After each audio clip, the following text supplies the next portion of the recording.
Abra sua Bíblia aí, num texto de 1 Coríntios, capítulo 3. Eu vou ler aqui do verso 21 até o verso 23, e depois o 4 também, de 1 a 6. Eu queria estar falando contigo sobre esse assunto que está aí na tela, o ego sob domínio de Deus. Então, é um assunto desse tempo, é um assunto atualizado, é um assunto urgente para a minha vida, é um assunto urgente para o mundo, e pode ser urgente para a sua vida também. Então, o texto escrito por Paulo, uma carta escrita a uma comunidade de Coríntios, uma cidade grega. No momento em que Paulo escreve, essa cidade, essa comunidade está sob o domínio do Império Romano. E ele diz assim, a partir do versículo 21. Portanto, ninguém se glorie em homens, porque todas as coisas são de vocês. Seja Paulo, seja Apolo, as coisas são de vocês, ou seja, de Pedro também, seja o mundo, a vida, a morte, presente ou futuro, tudo é de vocês. E vocês são de Cristo, e Cristo, por sua vez, de Deus. Portanto, que todos nos considerem como servos de Cristo e encarregados dos mistérios de Deus. O que se quer destes encarregados é que sejam fiéis, porque pouco importa ser julgado por vocês ou por qualquer tribunal humano. De fato, nem eu julgo a mim mesmo, é Paulo que está dizendo. Embora nada em minha consciência me acuse, nem por isso justifico a mim mesmo. O Senhor é quem me julga. E, portanto, não julguem nada antes da hora devida. Esperem até que o Senhor venha. Ele trará à luz o que está oculto nas trevas e manifestará as intenções dos corações. Nessa ocasião, cada um receberá de Deus a sua aprovação. Irmãos, apliquei essas coisas a mim e a Apolo por amor a vocês, para que aprendam de nós o que significa não ultrapasse o que está escrito. Assim, que ninguém orgulhe a favor de um homem em detrimento de outro. Então é uma carta severa, é uma carta difícil da gente fazer a leitura, é uma carta difícil, ou um texto difícil da gente tentar extrair aqui o pensamento, porque ele está falando de algo que aconteceu há cerca de 2000 anos atrás, para uma comunidade que foi criada, que foi gerada espiritualmente por ele. E Paulo ele começa a detectar algumas coisas estranhas, bem estranhas, acontecendo dentro daquela comunidade que tem a ver com a igreja, tem a ver com o corpo de Cristo hoje presente. E a gente vai fazer aqui algumas observações, e uma grande pergunta que eu já começo a fazer para os irmãos é: quais são as marcas que precisa ter um coração transformado por Deus? Quais são as marcas que evidenciam que um coração transformado por Jesus teme, treme, tem temor diante de Deus? Então, eu estou extraindo aqui esse pensamento, essa reflexão, na verdade, a partir de um livretozinho que eu li esses dias, de um pastor americano chamado Timothy Keller.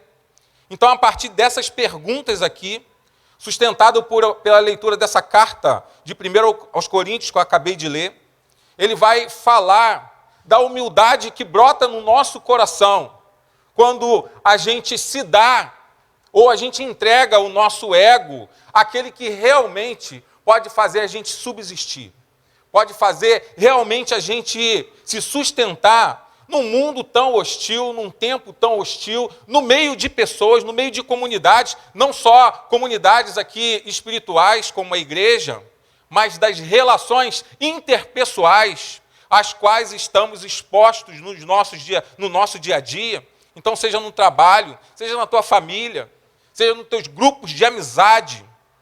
E vez por outra você vai ver um querendo mostrar ser diferente do outro, um querendo mostrar ser diferente em razão de alguma circunstância de poder, de riqueza, de dinheiro, que o outro. E o mundo ele aceita essa dinâmica com muita facilidade. E Paulo aqui, quando ele escreve para essa comunidade Como eu disse aqui, ela foi fundada por ele. Essa comunidade está dividida. E lá no verso 3 desse capítulo 3 aqui, ele vai dizer, a gente vai verificar que líderes como Apolo, Pedro e o próprio Paulo passaram por essa cidade e por essa comunidade, por essa igreja corintiana, e a igreja está vivendo um grande conflito. E esse conflito aqui é um conflito que diz respeito a preferências.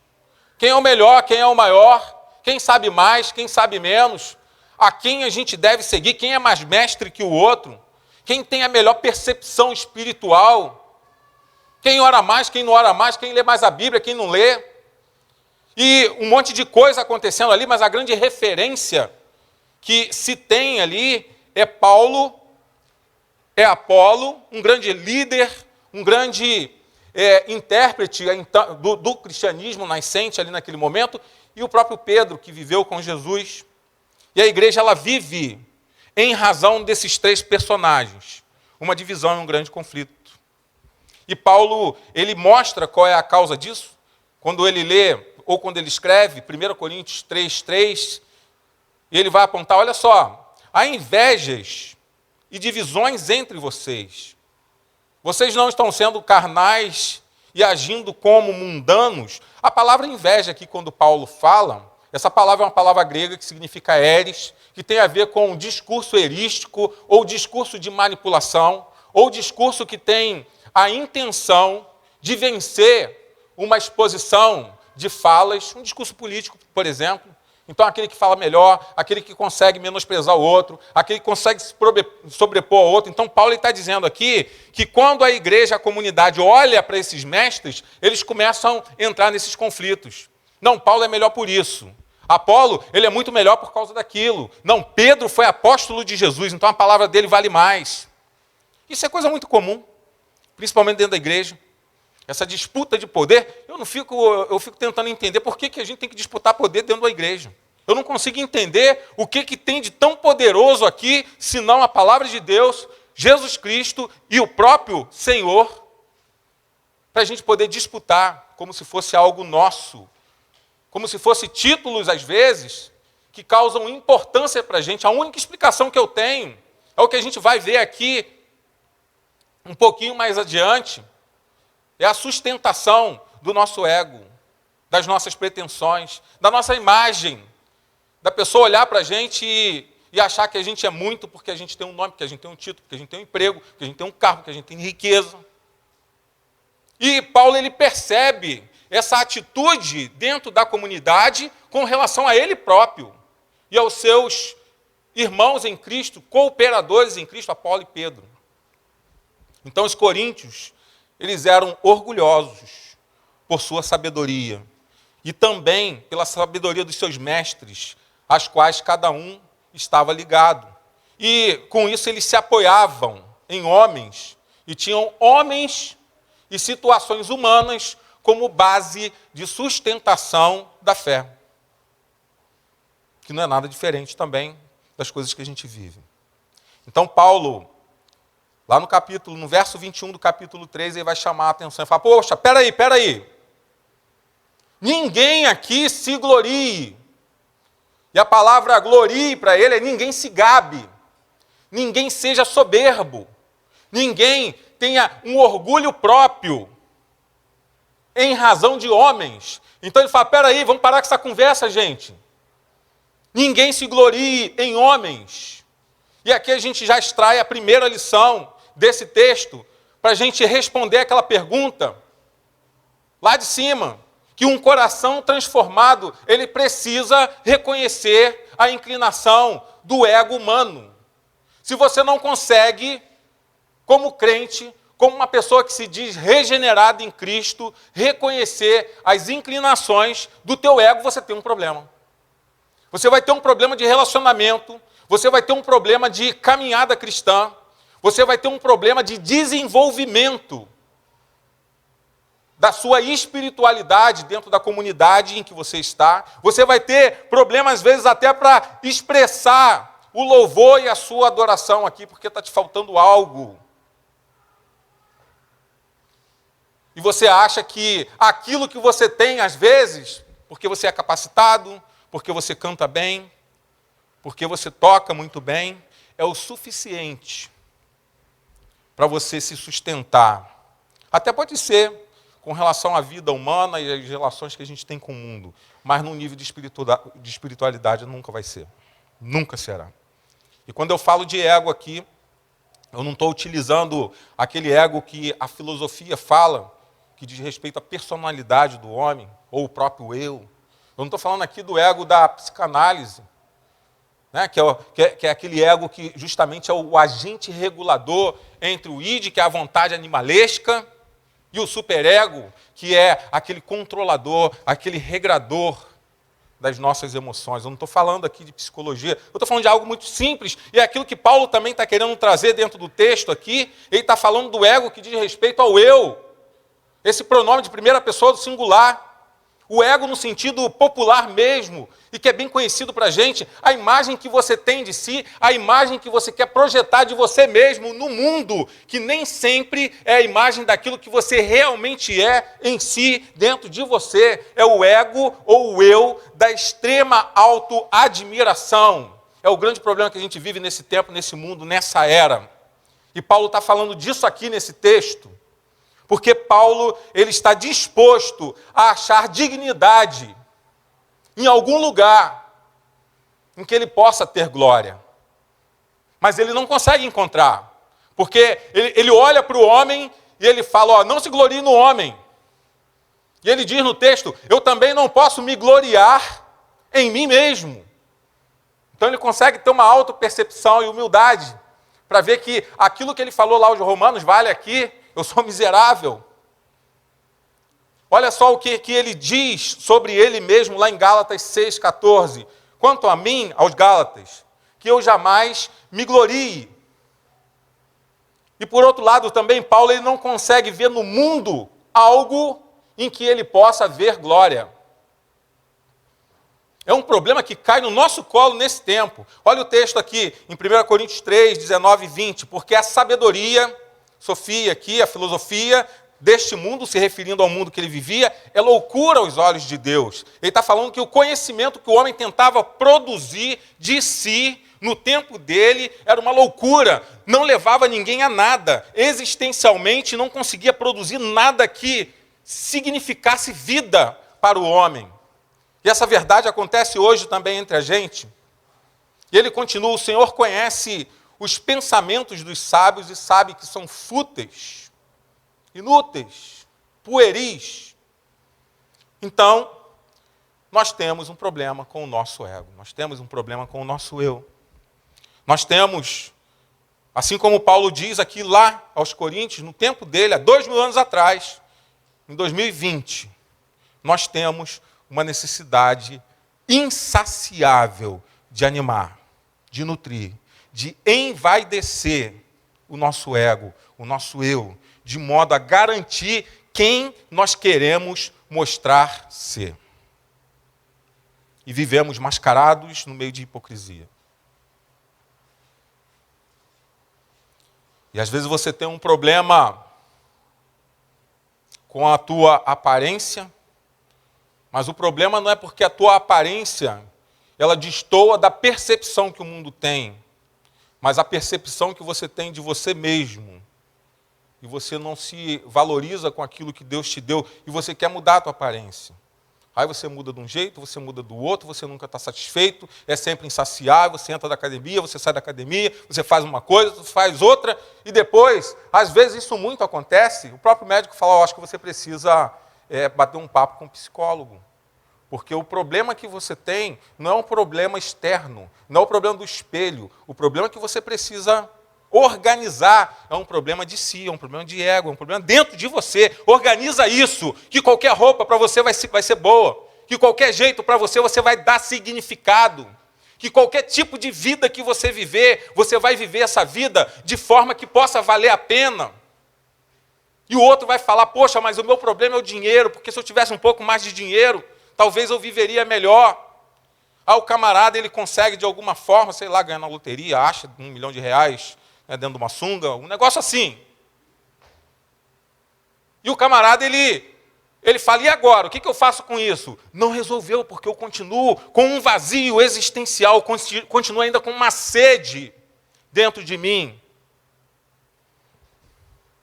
Que um homem, um poeta, escritor, novelista muito antigo, ele falou que não adianta, porque há no coração do homem um vazio do tamanho de Deus. Nome complicado, Dostoiévski, o nome do cara. Ele teve essa sacada.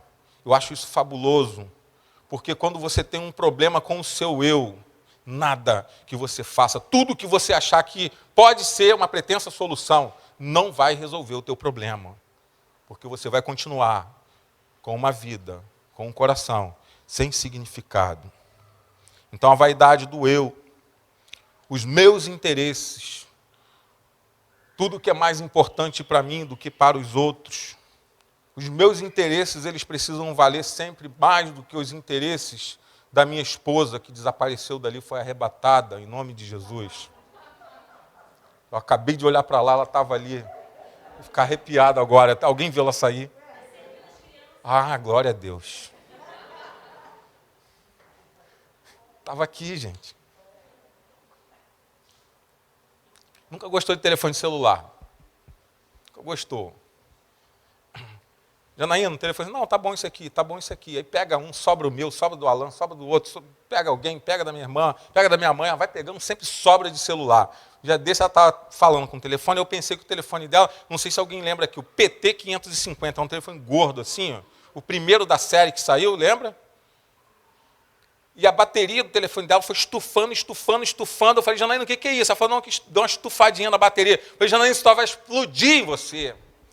Só que eu estou precisando muito de um telefone também. Precisando muito de um telefone. Meu telefone não dura 15 minutos a carga. Eu falei, meu Deus do céu, logo agora que eu ia comprar o meu. E eu fiquei naquela guerra, pessoal, olha a confissão pública aqui, do egoísmo do pastor. O que eu faço? Simples. Deixa eu acabar de ler esse livro aqui. A palavra foi muito clara. Fala, olha só, o amor, ele não guarda os seus próprios interesses, inclusive nisso. Se vira com o seu, tu sempre se virou melhor que ela com relação à tecnologia telefone, compra um, dá para ela, ou então vê a condição de vocês e dê preferência ao dela. É algo simples isso, mas às vezes isso no nosso cotidiano passa batido, você nem percebe. Ou um ou outro guarda para si os seus próprios interesses, em detrimento da necessidade que às vezes é urgente do outro. E você não consegue ter a percepção. Por quê? Porque vale mais você preencher o teu ego, o teu eu, a tua necessidade, a tua vontade, os seus desejos.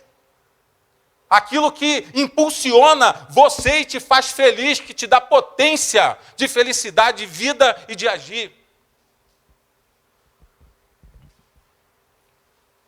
E às vezes o teu eu, ele atropela amizades importantes.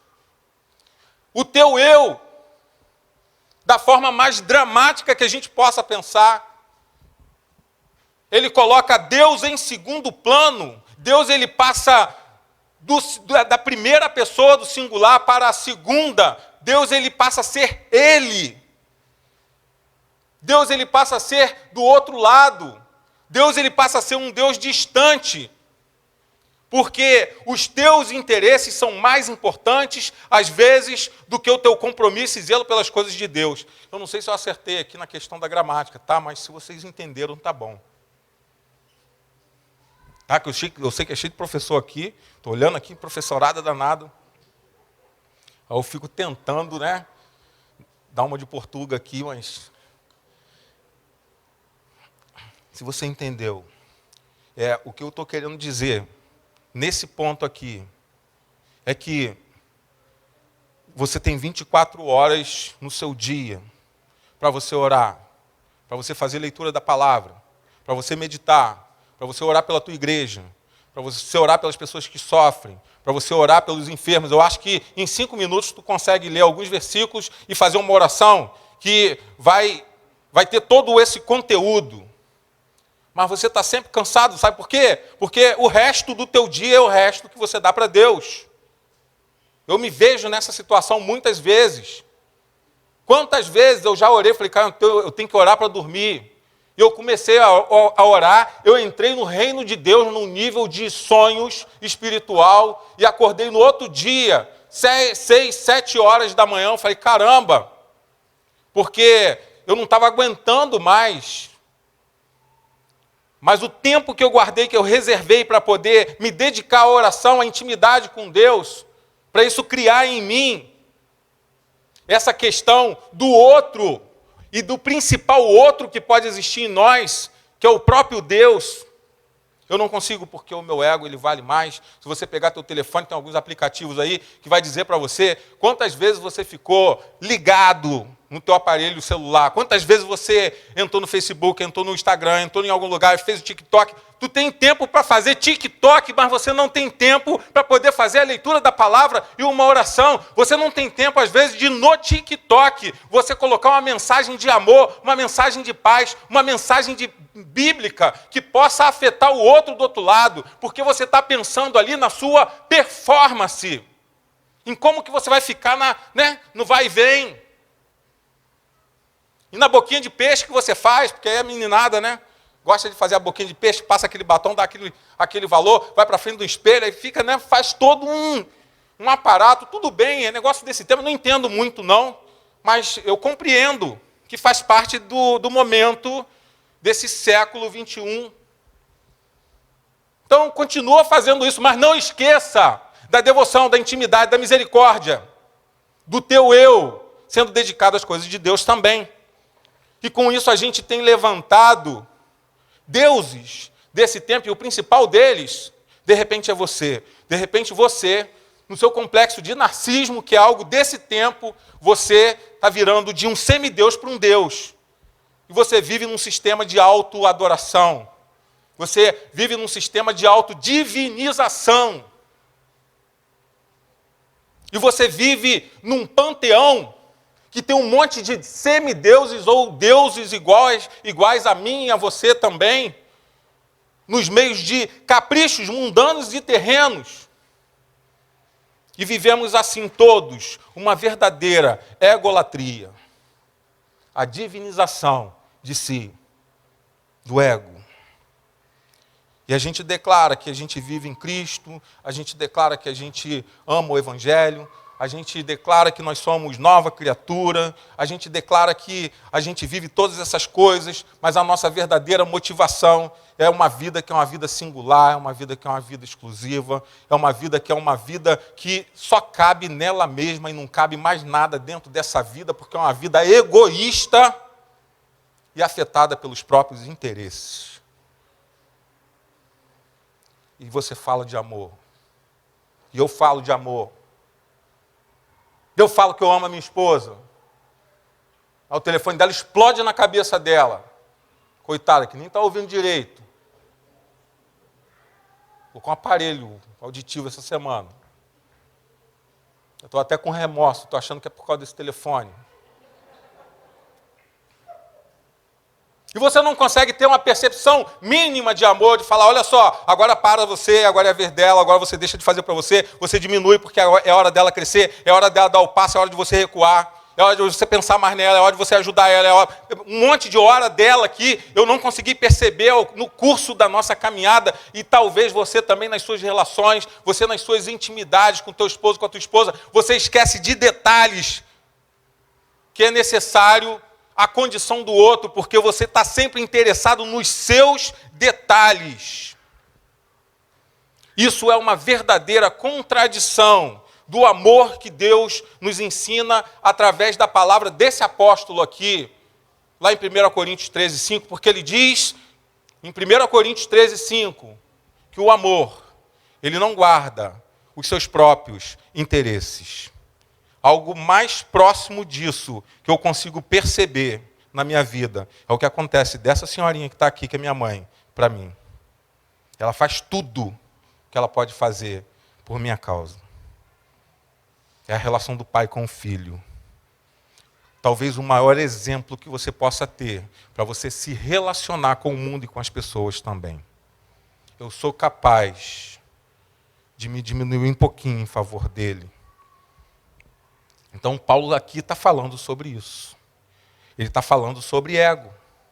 Ele está tentando mostrar que eu não sou suficiente em mim. Que eu não sou melhor do que ninguém. Que a sabedoria que ele diz no texto aqui deste mundo, para ele lá, e eu tenho absoluta certeza que para a gente também, nesse tempo, é loucura aos olhos de Deus. E é essa sabedoria que a gente tem buscado, em detrimento daquilo que Deus quer nos ensinar. Então, Paulo, o apóstolo, ele tenta aqui desconstruir esse orgulho pessoal que existia no meio dessa igreja.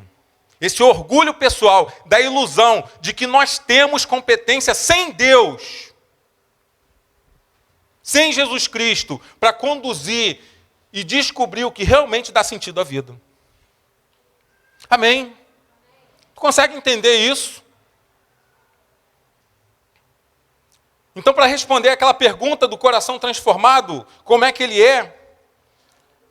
Então a gente pode achar nesse texto também que um coração transformado, ele não se submete às avaliações deste tempo. Eu vou repetir, um coração transformado por Jesus Cristo, ele não se submete às avaliações deste tempo. Porque em sentido contrário do ego extremado, dessa autoestima excessiva, a gente vai encontrar o outro lado, que são aqueles que são conduzidos pela baixa autoestima. O eu diminuído. O eu que anda de mãos dadas com esse sentimento de inferioridade. E tem um monte de gente assim. E talvez, eu não sei, estatisticamente, mas às vezes a sensação que a gente tem é que a superestima de muitos, na verdade, é reflexo da baixa estima. E as pessoas estão desesperadas porque a baixa autoestima tem levado muita gente para lugares hostis, para caminhos hostis, para o suicídio, para a drogadição, para todo tipo de perversão, a fim de saciar e exaltar e reconstruir o ego de alguma maneira. Mas existe a baixa autoestima, essa diminuição de você, e quem está nessa condição aqui parece que não tem segurança sobre aquilo que é típico da sua própria natureza, o papel que deve cumprir aqui nesse mundo.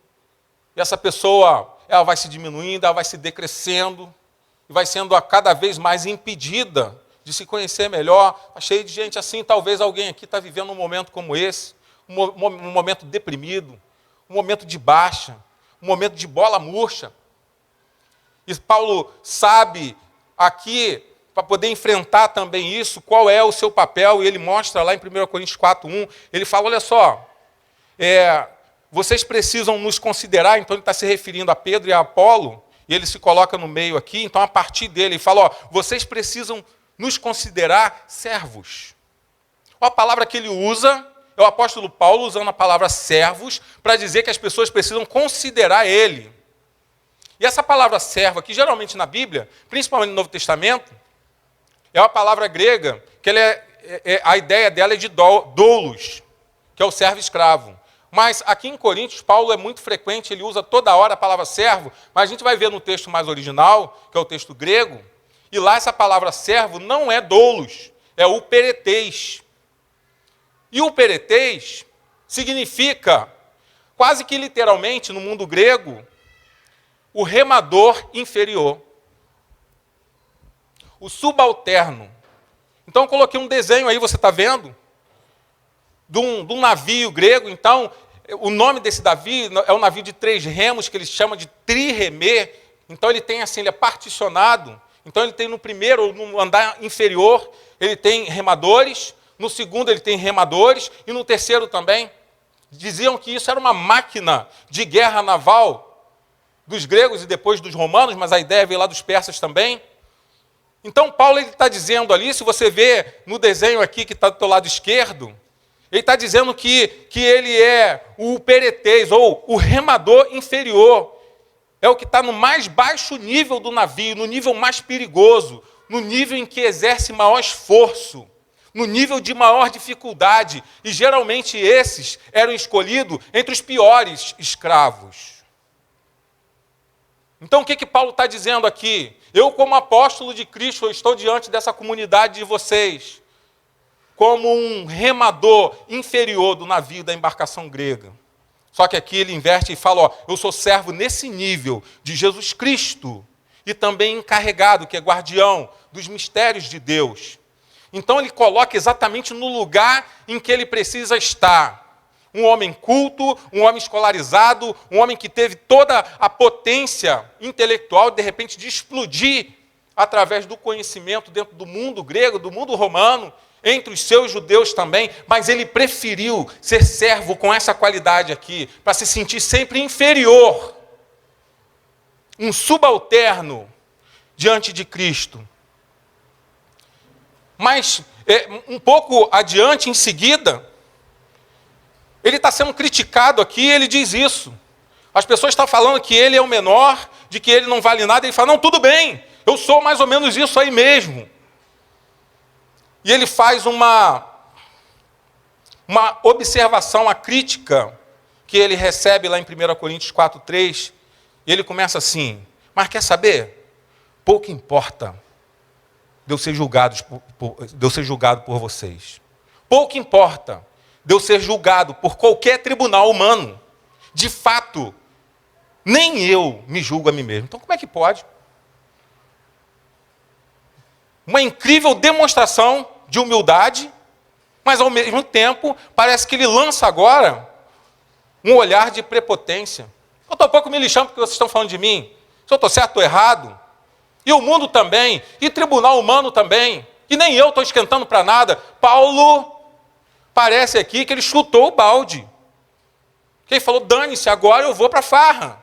Quer mais saber nem do evangelho. Se corta aqui, tu fala, caramba, Paulo deixou de ser crente. Porque aqui ele ficou, se embruteceu.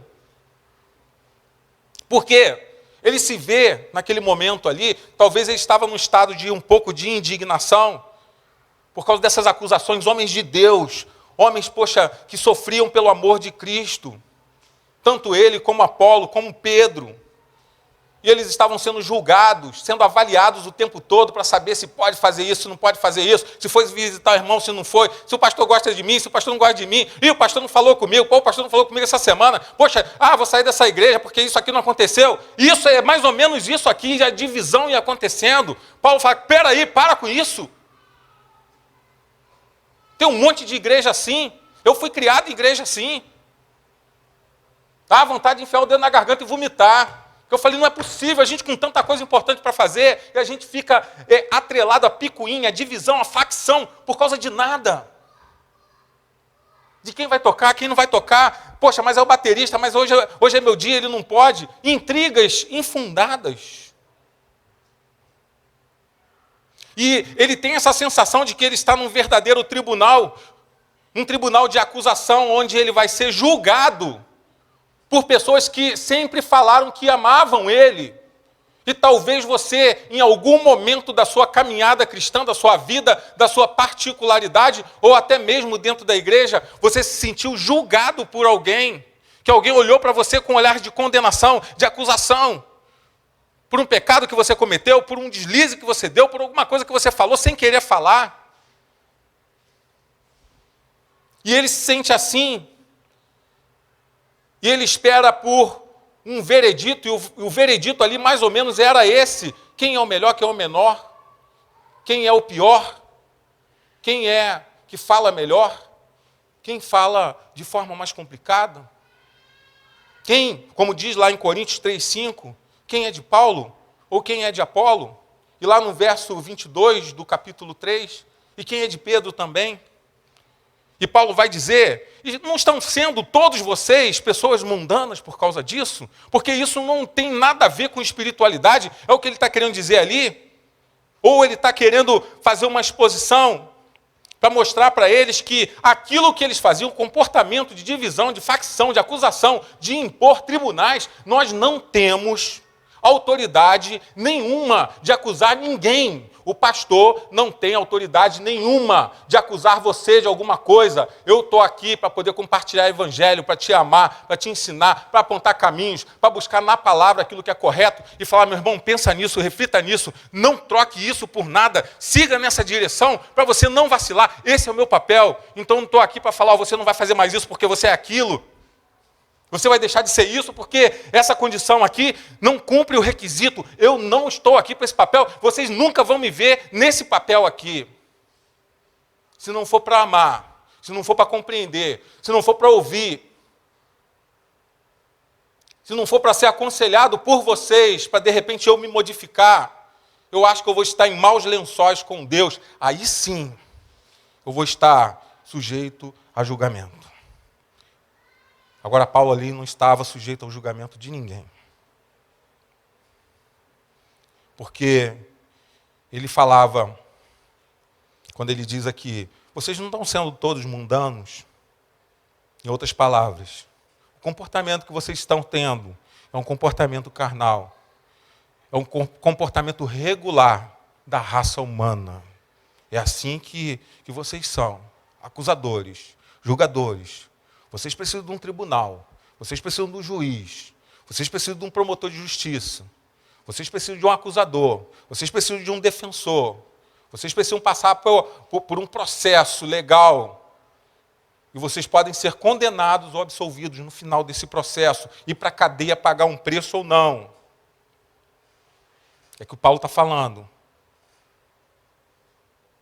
O tempo todo a gente está sujeito a tribunais, a acusações, a vereditos humanos. E o pior de tudo é que muitas das vezes nós escolhemos nos submeter a esses tribunais. Toda vez que você fica ansioso pela aprovação do outro, toda vez que você fica ansioso de forma descontrolada pela opinião do outro, toda vez que você modifica a tua vida simplesmente para você se desagradar, às vezes completamente, sair totalmente daquilo que você é, para você poder agradar o outro, é porque você está esperando a aprovação de alguém. É porque você está se sentindo avaliado ou avaliada por alguém. E para não ser condenado, você muda a postura. Então o rapaz, ele é crente, só que ele tem 18 anos, 19, 20, os caras bonitão assim igual o Pablo. Então imagina o Pablo tendo que vir de ônibus para a igreja, do jeito que ele se veste e tal, é bem apessoado. Né? O pastor Marcos Nunes falou aqui, no dia que ele pregou, que ele foi desprovido de beleza por Deus. Eu me incluo também, né? Em tudo isso aqui. Mas tem gente que não é. Tem gente que foi bafejada mesmo de beleza, né? Pelo menos dentro dos padrões. Aí o cara ele tem que dizer que ele é crente. Ele tem que, de repente, estar portando, né, a espada da salvação, embaixo do braço, dentro do homem. Como é que ele vai fazer? Eu lembro como é que eu fazia quando eu tinha 16 anos e era crente.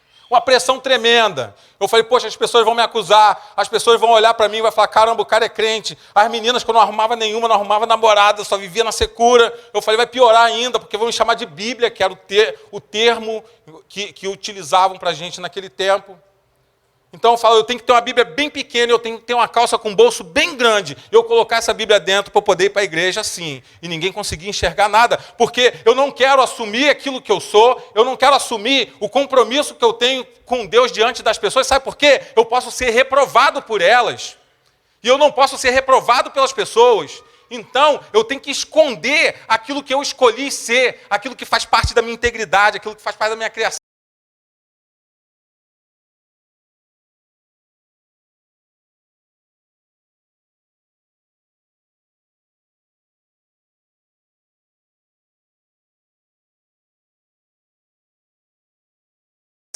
O amor de Cristo, o Espírito Santo de Deus, que um dia, com 10 anos de idade, entrou na minha vida. Eu vivia assim, enquanto adolescente. Eu lembro que eu ia para a festa e eu tomava guaraná em copinho de plástico, porque todo mundo tomava cerveja. Eu falei, eu não posso tomar Fantaúva, Porque aquilo que é mais próximo da cor da cerveja é o guaraná. E quando eu dou a batida assim, a espuminha sobe. Aí que o negócio fica maneiro.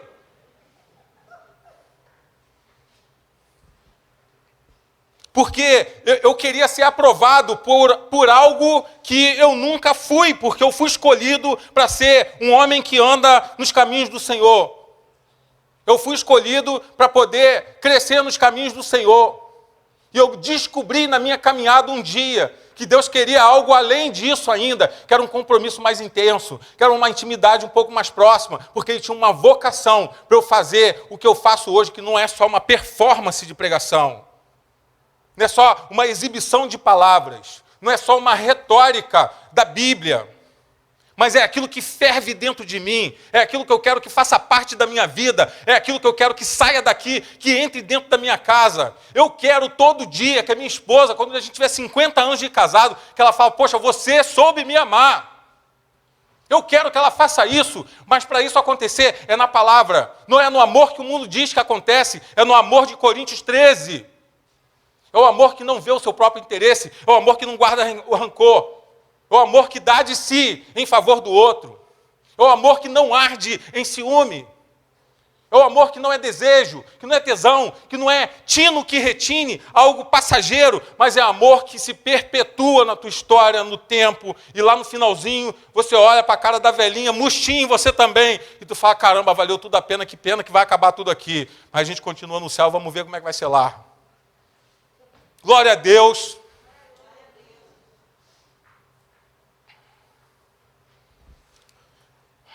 A gente não pode viver nessa ilusão de querer viver aos moldes daquilo que está dessa porta para fora, esperando um selo de aprovação. Porque quando a chancela, ela não vem, ou quando você é chancelado e o carimbo é negativo, você é desaprovado, você murcha. Aí geralmente tu volta para a igreja. Aí o Andrezinho está aqui cantando aquela música. Eu não consigo ser reconhecido por ninguém. Não é? Que música depressiva. Eu acho, tá? Que diminua eu. Caramba, eu me sinto muito mal. Eu falo, caramba.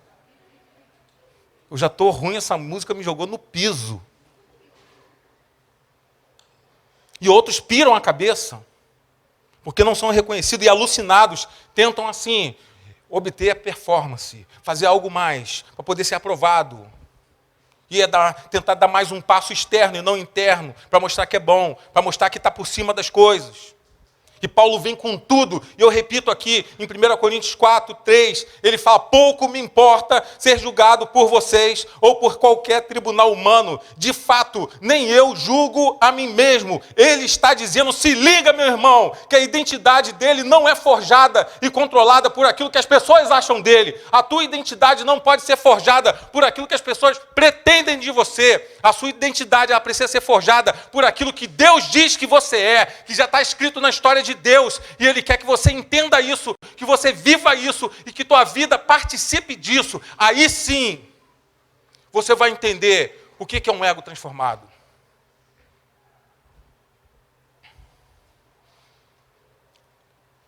E ele parece ser arrogante, como eu disse no primeiro momento. Não me interessa o que vocês pensam, mas em seguida, Paulo ele vai se mostrar assim, muito corajoso para poder enfrentar uma realidade que ele tem, que é a realidade do ser, do homem, da mulher miserável, da insuficiência. Porque, como eu disse lá em cima, ele é remador inferior. Ele é subalterno de Cristo. Mas nem por isso ele vai se entregar a qualquer tipo de rebaixamento instituído pelo homem. Porque essa é uma outra verdade que Paulo fala. Meu ego tem que ser controlado. Eu não quero ser julgado por ninguém. Eu não posso me exaltar, mas também não posso me diminuir demais. E ninguém tem autoridade humana suficiente num nível espiritual, que na terra as pessoas até fazem isso. Subjugam, humilham, hostilizam as outras. Mas no reino espiritual de Deus, no reino instituído por Jesus Cristo, a gente não pode se entregar a qualquer tipo de rebaixamento que o homem institui. seja por cargo, título, dinheiro, seja o que for. Aí eu fico confuso. Porque se Paulo diz que eu não posso ter um ego, pensando só em mim, mas também eu não posso me rebaixar demais, que ninguém julga ele, que nem ele mesmo se julga, que o mundo não pode julgar ele, então é um ser completamente livre e liberto de tudo, vive numa anarquia de vida, ele não é regulado por nada, porque se ele não se importa com nenhum tipo de julgamento humano, se ele não julga a si mesmo, então o que caracteriza a caminhada de Paulo diante de Deus? 1 Coríntios 4:4, ele vai responder isso, para a gente caminhar para o final. Ele vai dizer assim: embora em nada minha consciência me acuse, nem por isso eu justifico a mim mesmo. E é lindo isso aqui. É o Senhor quem me julga. Então Paulo, na palavra de Deus, ele nos ensina que um coração transformado, ele tem o seu eu sob o domínio de Deus. Não é sob o domínio dos homens, não é sob o domínio próprio, não é sob o domínio de tribunais humanos ou de quem quer que sejam. Aquele que entrega os caminhos e a vida para Jesus Cristo e tem um coração transformado, tem o seu eu, a sua vida, a sua perspectiva de viver bem nessa terra, sob o domínio de Deus. Ele fala que ele tem consciência limpa de tudo que ele faz. Ele fala que ele está no caminho certo. Mas também diz que ele não se justifica ele mesmo, ou seja, ele não se torna inocente por causa disso.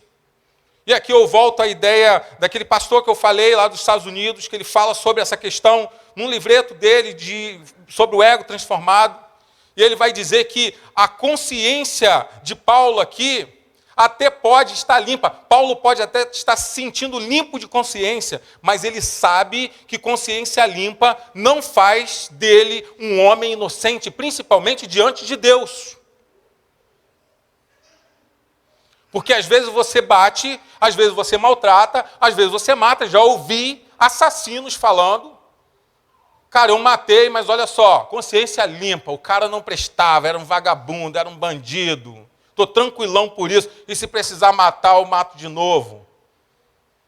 Uma vez eu fui numa audiência dessas aí, em que o marido supapa a mulher, e o cara do meu lado, ele teve coragem de falar um negócio que eu fiquei: caramba, que vergonha de estar aqui do teu lado, cara. Naquela época não tinha Maria da Penha, era negócio de cesta básica, e o juiz falou: tá bom, então você paga 5 cestas básicas. E falou para mim: não dá para eu pagar mais 5 e eu dar mais uns 5 supapos nela também, não? Eu falei: tu tá maluco, rapaz? Talvez alguém aqui pode achar isso engraçado, mas isso é ridículo, isso é horrível, isso é hostil. Porque talvez aquela pessoa, naquele momento ali, era meu cliente, estivesse com a consciência limpa de que aquilo que ele estava fazendo poderia ser justificado de alguma forma dentro dele. Então Paulo aqui, ele sabe que a consciência dele está limpa, mas ele sabe também que consciência limpa não faz dele um homem inocente, principalmente diante de Deus. Não é porque você é bom, não é porque você viveu uma vida boa, não é porque você não cometeu mal algum com ninguém, que quando você morrer, você vai para o céu. Não é isso que a Bíblia nos ensina. A Bíblia diz que aquele que não confessa o nome de Jesus Cristo como nosso Senhor já está em condenação. Isso, condenação espiritual. Mas aquele que reconhece o nome de Jesus Cristo, ele tem a vida eterna já a partir dessa terra. Então existe um requisito espiritual para eu poder viver com Cristo no céu.